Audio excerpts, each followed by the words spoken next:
Today, on Instructions Not Included, we're turning this into this. Stick around. G'day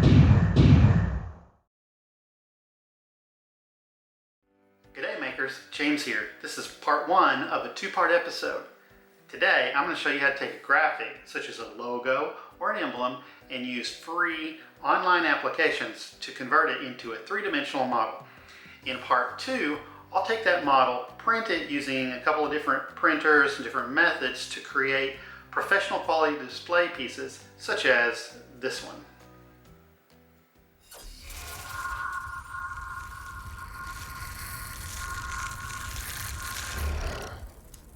So, it's an anti-banana ray. It's really interesting.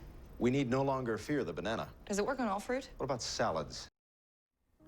I'm a child of the 1990s, and the Star Trek TV shows, such as The Next Generation, Deep Space Nine, and Voyager, all had a huge impact on my life. When I heard Seth MacFarlane was creating a new sci-fi series inspired by 90s Trek, I was ecstatic, yet skeptical. Comedy, sci-fi, could it work?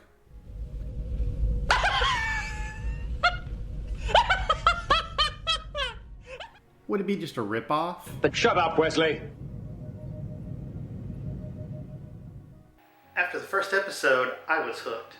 Not only is Orville a throwback to the 90s Trek era, but it adds to it with realistic life moments. So, our last captain let us have soda on the bridge while we were working, and I just want to make sure that's still okay. Yeah, if you keep it below the equipment and don't spill any, sure. Ah, dig it. Boom. And the signature MacFarlane comedic elements. What is that? That is Kermit the Frog. I do not recognize the species.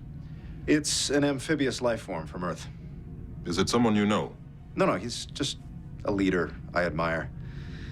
Always keeps us cool in a crisis, inspires greatness in his people. So what can I do for you? If you're a fan of Star Trek and you haven't seen the Orville, I urge you to give it a try. So when considering what to print for this episode, I decided upon the Planetary Union logo from the Orville. It's relatively simple design with only a few colors. It's perfect for a general tutorial demo, and not only that, but it's going to look amazing hanging in my home office. I searched Google for images of the Planetary Union logo for this project, and two came across for me to discuss. This image is an example of an image you do not want to use. It is a low quality, the resolution is very small, so that gives you all these jagged edges around your image. It won't scale up very well. The second part of this is the colors. This image has gradient coloration, very hard to extract those images out. So this is an example of what not to use. This image is a very good image for our purposes. It is a high quality, high resolution graphic. It is solid coloration that allows us to extract each color layer very easily. And the image does not have any artifacts.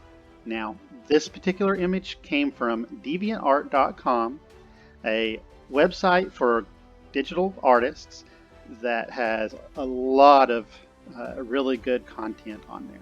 I'll put a link to the particular image in the description.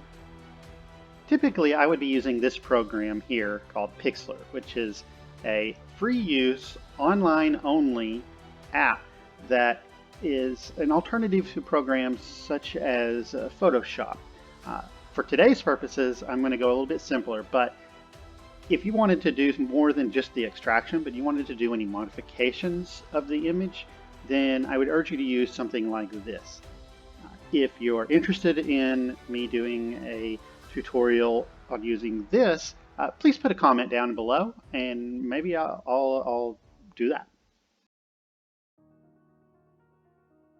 We are going to be using Vectorizer for both the image extraction process as well as the conversion to a file format called an SVG, which we can then import into our 3D modeling programs or whatever else you intend to use it for. Vectorizer is also a free online-only program, and what it does is it takes images that are bitmaps with pixels and converts them into files that have mathematical formulas and geometric shapes, which allows for scaling of the image with great detail without losing anything. Now, Vectorizer is free, however, for the free version is only for personal use, and it is limited to only 3 uploads per hour. Beyond that, if you were looking for using this for commercial purposes, you would want to become a member and pay for that, and then that gets you up to 120 uploads per hour. But for today, we're going to keep it with the free version. Now, we have downloaded our image onto the computer, and we're going to upload it into the app here. So here's our image.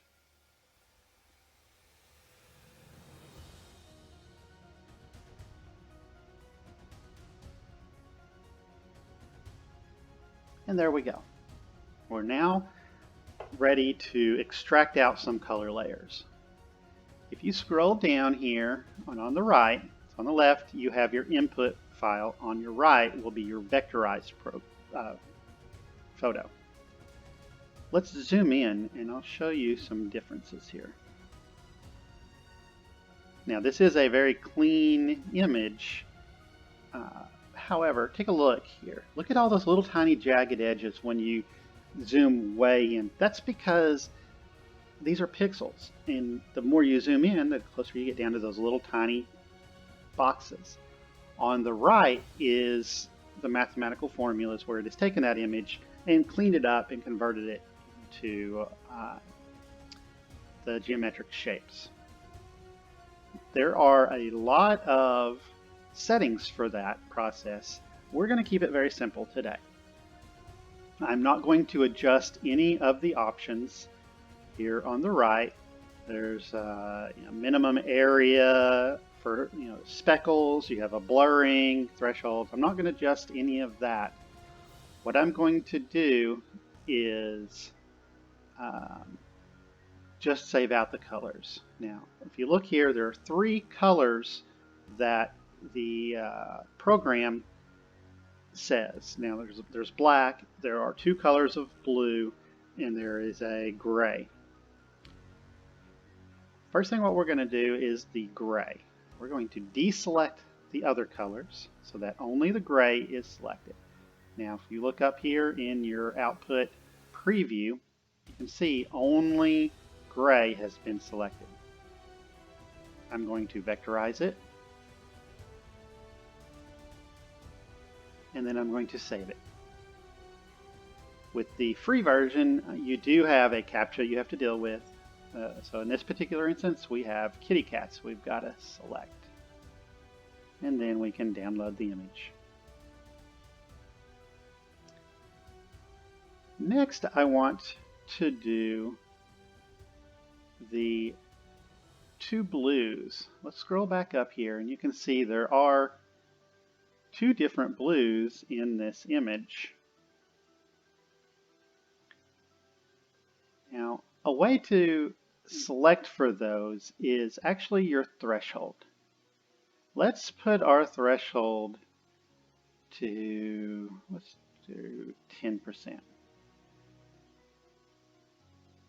And there we go. We've decreased our threshold values, which separated out those 2 blue colors. And this black here, I'm not exactly sure where black is in the image, but we're going to not use the black. Let's start with this darker blue color. Same thing, we've selected it. You can look in your image, and that's the color that we're going to extract out into a layer. Vectorize it. Download it. Kitty cats again.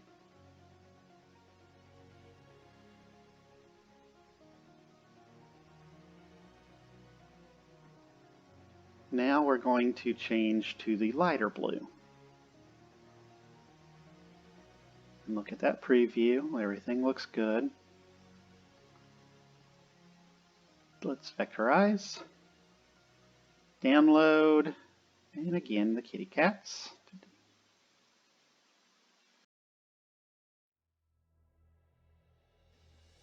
Now that we've got our SVG files created for the different color layers, we need to import them into a 3D modeling program so we can then create our model, 3D print it, and have our item.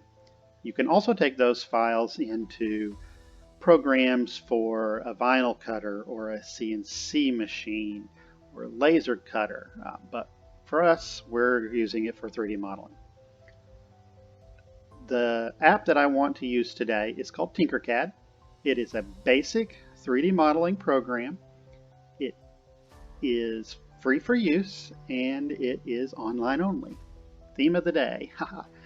Now, I am learning some of the other 3D modeling programs such as Blender and Fusion 360, but I go back to Tinkercad often for simple projects such as this because it's much faster to use this for kind of the purposes like what we're doing today than it is to use some of the others. Now, I've already created the project and I named it the Orville logo.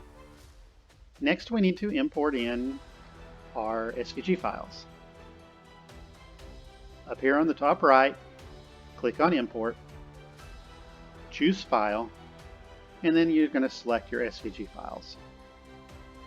We'll start with this one, which I know is going to be the gray.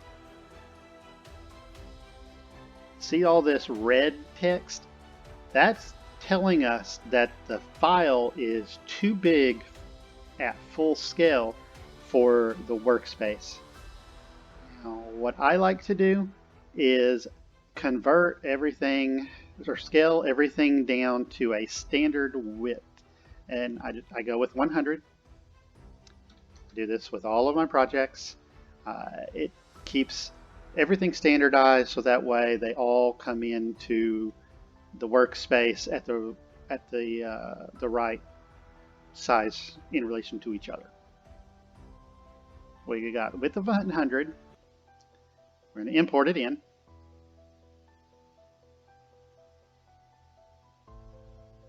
There's our gray layer. And let's size it down just a little bit. It sizes it up to a basic 10 millimeters. And I just want to cut that in half. Next, let's do, I believe this one will be the dark gray. Same thing, width of 100. Keep it standardized.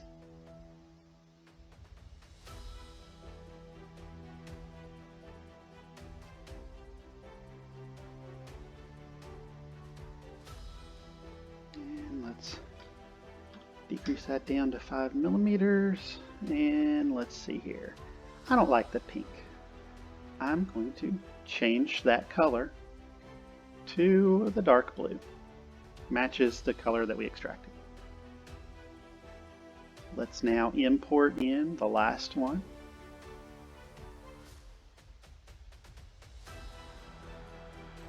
Change that width again.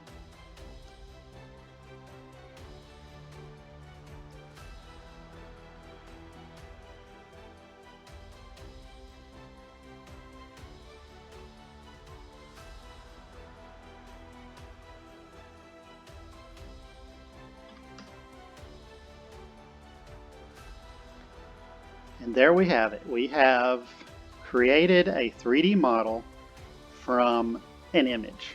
Very basic steps here. We didn't go into a lot of the settings, so there could be some problems with this. And let's zoom in and take a look.